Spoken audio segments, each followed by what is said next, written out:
আজকে আপনাদেরকে দেখাবো ইতালির জাদুঘর কেমন হয় সেটাই আজকে আপনাদেরকে দেখাবো। হ্যালো এভরিওয়ান, আসসালামু আলাইকুম।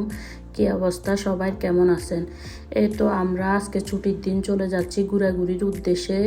তো এখানে আসলে আমাদের শহর থেকে প্রায় 1.5 ঘন্টার দূরত্ব জাদুঘরটা। তো আমরা আজকে সরাসরি চলে যাচ্ছি ইতালির জাদুঘরে। তো এই যে দেখেন এখানকার পরিবেশটা এত সুন্দর এবং কি রাস্তাঘাট এত সুন্দর। যদিও জাদুঘরটা একদম পাহাড়ের উপরে, এই যে দেখতে পাচ্ছেন সামনে শুধু পাহাড় আর পাহাড়, এই পাহাড়টার উপরেই হচ্ছে জাদুঘরটা। তো এই যে আমরা প্রথমে এখানে এন্ট্রি নিচ্ছি। তো এখানে আপনাদের ভাইয়া আবার সরাসরি চলে গেছে ক্যাশে, কারণ এখান থেকে দেখা যায় যে আমরা যেহেতু 4-5 জন মানুষ, তো আমাদের জন্য টিকিট কাটে নিতেছে। তো এখানে জাদুঘরের টিকিট হচ্ছে পার পার্সন 10 ইউরো করে। তো যদিও জান্নাত ছোট, জান্নাতে লাগবে না, আমরা যে বড় 4 জনের জন্য 4টা টিকিট আপনাদের ভাইয়া নিয়ে নিতেছে এখানে।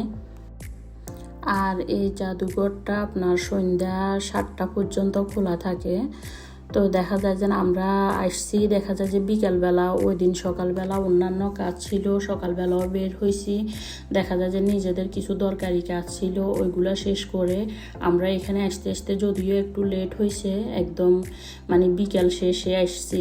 তো দেখা যায় যে হাতে বেশি সময় ছিল না, তারপরও এতটুকু সময়ের ভিতরে যতটুকু দেখা যায় আর কি। আর এরিয়াটা অনেক বড়, এই যে দেখতেছেন চারপাশে বিল্ডিংগুলা, এই বিল্ডিংগুলার ভিতরে হচ্ছে জাদুঘরটা।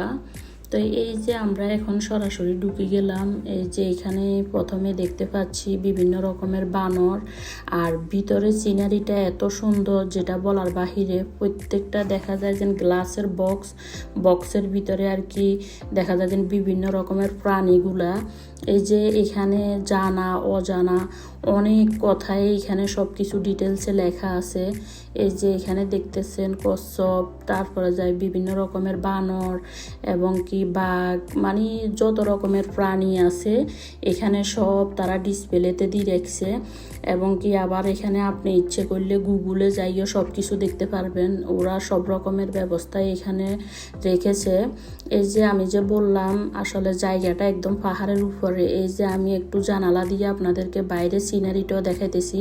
এটা পুরো একটা উঁচু পাহাড়, আর পাহাড়ের উপরে হচ্ছে জাদুঘরটা। এই যে বললাম এখানে অনেক রকমের প্রাণী আছে, এই যে সবগুলা হয়তো বা আমি নামও জানি না, যদিও সবগুলা দেখা যায় যে ডিটেলসে নাম লেখা আছে এবং কি কয়টা দেখা যায় যে কোনটা কত বছর পুরানো এবং কি কয়শো বছর আগে। এখানে এমনও আছে যে দেখা যায় যে 100-200 বছরের, 200-250 বছরের পুরানো জিনিসও আছে। আসলে জাদুঘরে যেগুলা থাকে আর কি। তো মূলত আসলে আমি অনেক দিন পেজে কোনো ভিডিও আপলোড দিই না। এই যে যখন থেকে কোটা আন্দোলন শুরু হয়েছে তখন থেকে আসলে পেজে কোনো ভিডিও আপলোড করা হয় না। দেখা যায় যে মাঝখানে কোটা আন্দোলন গেল, এরপরে আবার বন্যা, সব কিছু মিলে বন্যার পরিস্থিতিও তো অনেক ভয়াবহ অবস্থা গেছে, কারণ আমাদের ওইদিকে প্রচুর পরিমাণ বন্যা এবং কি মানুষের অনেক ক্ষয়ক্ষতি হয়েছে।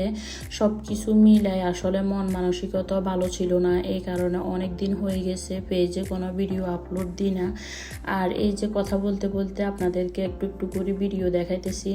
এটা অনেক বড় এরিয়া, যদিও আপনার পুরাটা ওই দিন আমরা দেখে শেষ করতে পারি নাই, কারণ কিছু সাইড বন্ধ ছিল, যেহেতু আমরা আসতে কিছুটা লেট হয়ে গেছে, হাতে সময় খুবই কম ছিল। তো এক পাশ বন্ধ ছিল, আর যেসব পাশগুলা খোলা ছিল ওইগুলাই আমরা ঢুকেছি বা দেখেছি।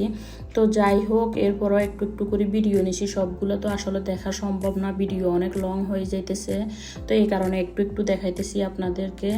তো এই যে যেটা বলতে লাগছিলাম, তো আসলে ওইটাই দেখা যায় যে সব কিছু পরিস্থিতি বা মন মানসিকতা ভালো না থাকলে আসলে কোনো কাজে মন বসে না। তো ভিডিওটা আসলে যখন দেখা যায় যে বন্যা হয়েছে তার আগের করা, তো আজকে আপলোড দিতেছি এটাই, কারণ ভয়েস ওভার দিই নাই দেখে ভিডিওটা অনেক দিন দেখা যায় যে পড়ে রয়েছে। তো ভাবলাম যে না, আজকে অবশেষে ভয়েসটা দিয়ে ভিডিওটা দিই। তো তো যাই হোক, মানুষ যে বলে একের ভিতর দুই, কারণ জাদুঘরটার ভিতরে একই জাদুঘরের ভিতরে দুইটা সাইড দেখা যায়, যে একটা হচ্ছে জাদুঘরের অংশ, আবার প্লাস অন্য পাশে আবার অ্যাকোরিয়াম আছে।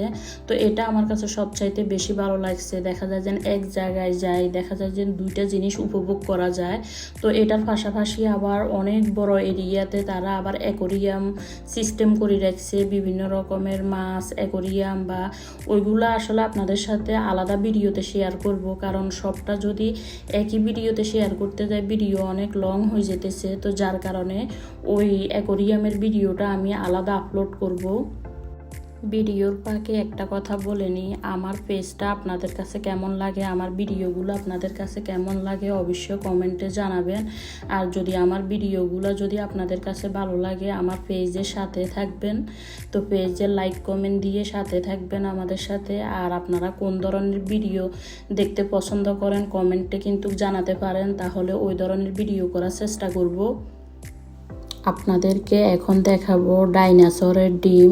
এই যে এগুলা হচ্ছে ডাইনোসর এবং কি তার বাচ্চা। তো এই যে এখানে থিমটা এমন রাখছে যে ডাইনোসরের ডিমগুলা মানে এখানে আর কি খাচ্ছে, এরকম একটা থিম রাখছে আর কি। তো এই যে এখানে হচ্ছে আবার যত রকমের পুরান হান্ডি পাতিল আর কি, আগেরকার দিনের, এগুলা শত শত বছরের পুরানো। এই যে এখানে সব রকমের পুরানো জিনিস রাখা আছে। আর এখানে বাল্লুকটা মানে মাছটাকে খাচ্ছে, এরকম একটা থিম রাখছে হেরা।